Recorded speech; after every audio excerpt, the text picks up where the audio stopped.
My father, General Marcus Hale, stood in the center of the war room at White Sands, surrounded by officers, engineers, and people who once answered to my commands, and pointed straight at my chest. He wasn't speaking to me. He was sentencing me. "Who authorized this failure to stand in my command?" he roared, his voice cracking like a whip against concrete and steel. The room froze. In that moment, he believed his rank could erase me, my name, my existence. He didn't know that the silence he created would one day become the blueprint for his downfall. My name is Rebecca Hale. I'm 37 years old, and the heavy steel doors of the Strategic Operations Center sealed shut behind me with a hydraulic hiss that echoed like a verdict. The silence inside wasn't empty. It was thick, engineered, intentional. 50 sets of eyes turned toward me at once, precise and synchronized, like predators sensing weakness. No one greeted me. No one nodded. The whispers came instead, sharp and poisonous. "That's her. The general's daughter. The one who destroyed the Chimera prototype." Each word landed like a needle under my skin. Training took over. Spine straight. Chin level. Eyes forward. But beneath the uniform, I felt exposed, pinned in place, dissected by judgment. My regulation heels clicked against the polished concrete floor, each step echoing too loudly, too alone, as if I were walking across shattered glass. I wasn't there for sympathy. I was there because they needed me, even if none of them would admit it. And then I saw him. My father. General Marcus Hale. He stood beside the main holoscreen, rigid and immaculate, a monument to authority, while red warning alerts pulsed behind him from the failing Chimera system. He didn't acknowledge me. He let the silence stretch. I counted the seconds. 15. Exactly long enough to let the room decide I was already guilty. Then he turned slowly, deliberately, his eyes scanning me from head to toe, not like a father seeing his daughter, but like an officer evaluating defective equipment. A thin smile curled across his lips. Then he laughed. It wasn't humor. It was impact. Loud, booming, designed to humiliate. The sound ricocheted off sterile walls, stripping me bare in front of everyone I had once led. When the laughter died, the silence that followed was worse. "Who allowed this failure in here?" he growled. He didn't use my rank. He didn't use my name. Just one word. Failure. 15 years of service reduced to a label. His finger snapped toward me, final and public. Beside him stood Julian Pierce, the chief engineer, his protege, his golden successor. Julian wore a smug half-smile, enjoying every second. He was part of this. The room tilted. My breath caught. Rage and grief tangled in my chest so tightly I could barely inhale. My knees threatened to give out, and for a split second, the edges of my vision darkened. That's when the doors opened again. A woman stepped inside, small in stature, dressed in a simple dark suit, her silver-streaked hair pulled into a tight bun. She didn't hesitate. She didn't look around. She walked straight toward my father, her presence cutting through the room more sharply than his shouting ever had. Dr. Helen Voss. Pentagon oversight. Real power. She stopped less than a foot from him and met his stare without blinking.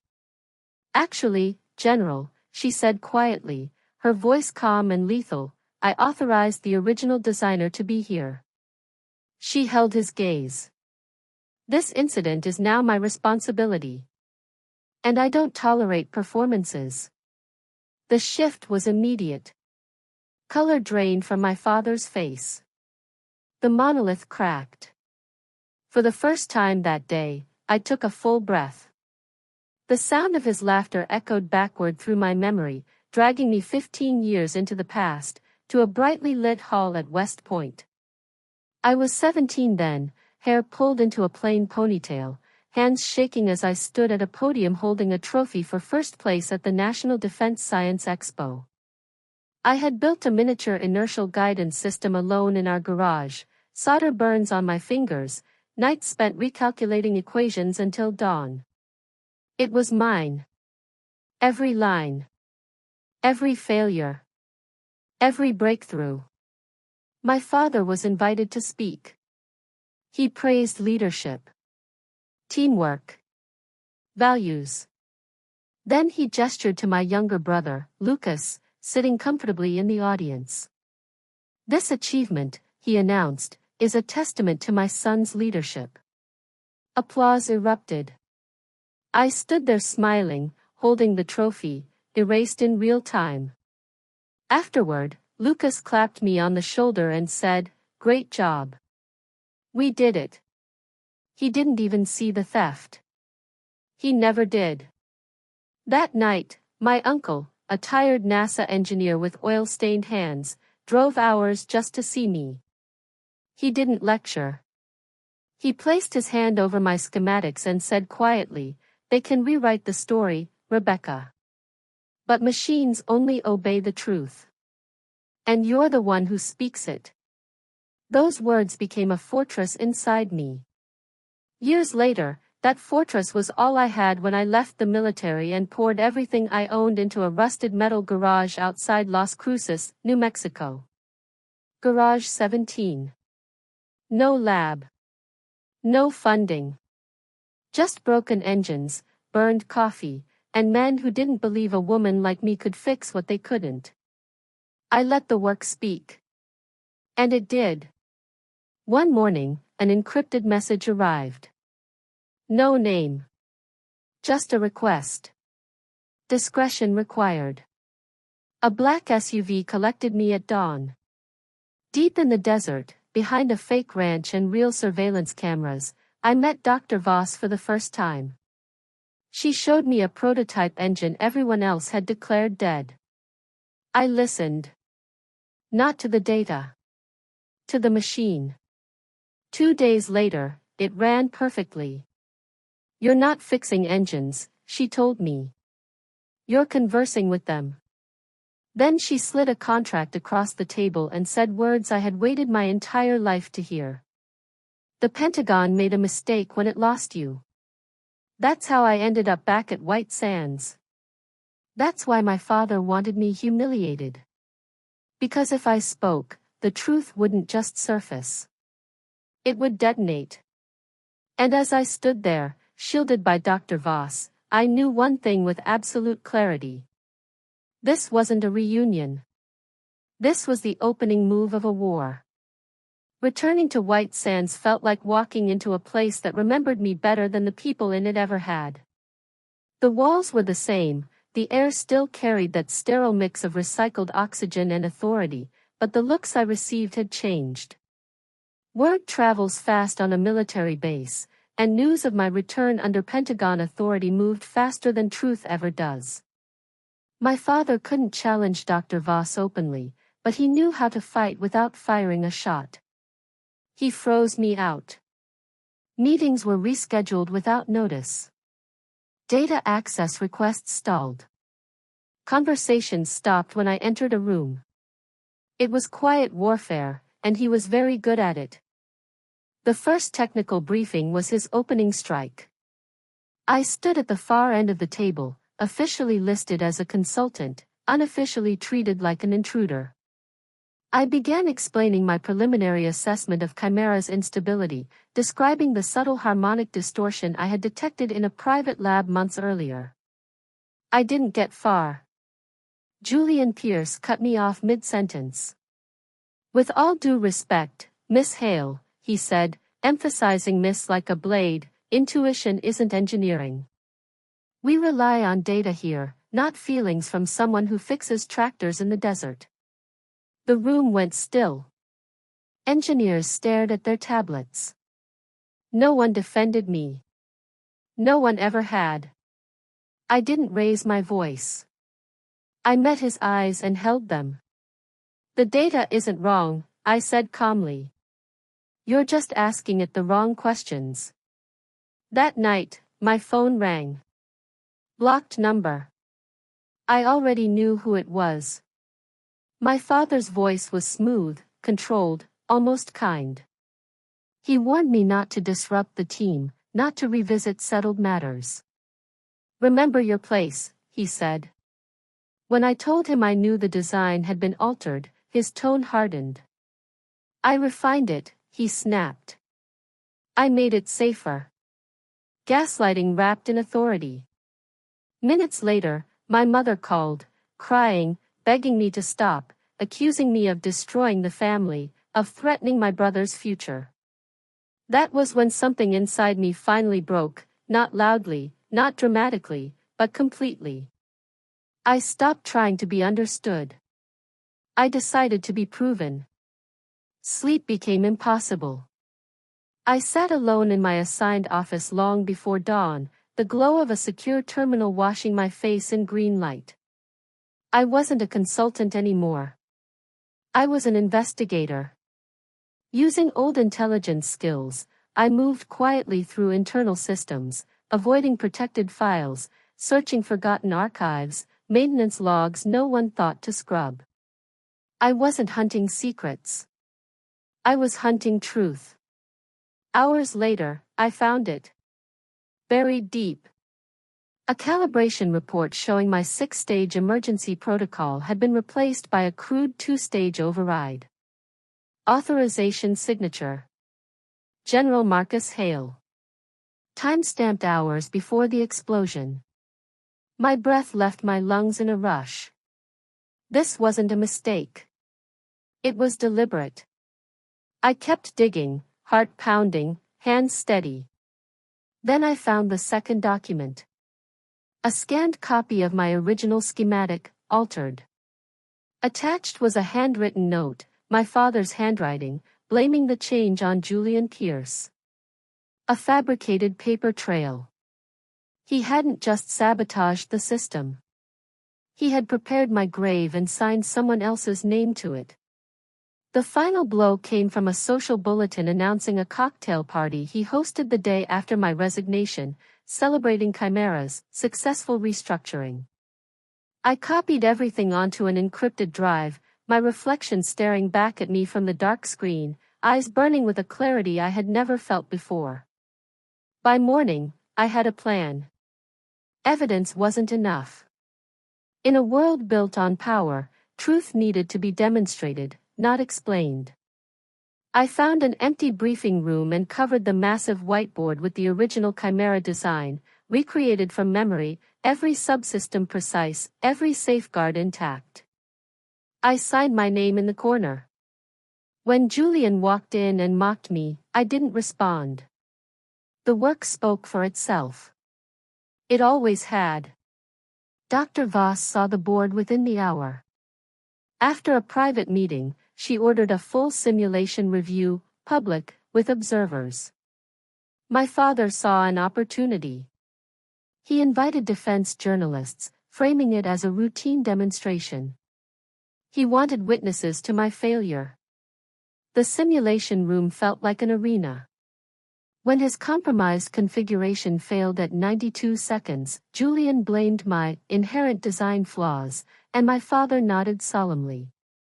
Then Dr. Voss spoke. Run it again.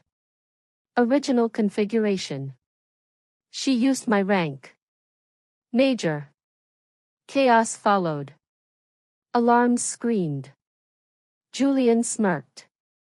I stepped forward, calm, overriding parameters by hand, not watching the data, listening to the machine. Continue. The alarms faded. The system stabilized. It ran past 92 seconds. Then 2 minutes. Then 5. Perfect. Silent. Flawless. The room didn't breathe. Cameras shifted away from the screen and toward the men who had built their careers on a lie. My father stood frozen. Julian looked like he'd seen a ghost. The truth had spoken, and it didn't need me to defend it. The fallout was immediate. Investigations. Suspensions. Julian was fired. My father's career collapsed under the weight of his own signatures. I felt no triumph. Just exhaustion. When my brother called, furious, accusing me of ruining everything, I realized he had never once asked how I was. I said goodbye and ended the call. Days later, my father showed up at my garage, smaller without his uniform, still trying to justify himself. I stopped him with one raised hand. I removed my West Point ring and placed it in his palm. I don't need your legacy, I told him. I'm building my own. I closed the door and walked away. The war was over. But the story wasn't. Freedom didn't arrive like an explosion. It arrived quietly. In the days after everything collapsed, after investigations were launched and names were pulled from office doors, I expected to feel victorious. Instead, there was only silence. A vast, unfamiliar silence where anger used to live. For the first time in my life, I wasn't reacting to my father, my family, or the weight of someone else's expectations. I was simply standing still, breathing, and learning who I was without the fight. A year passed. Garage 17 changed. What had once been a lonely metal box on the edge of the desert became something else entirely. I bought the neighboring bay, knocked down the wall, and expanded.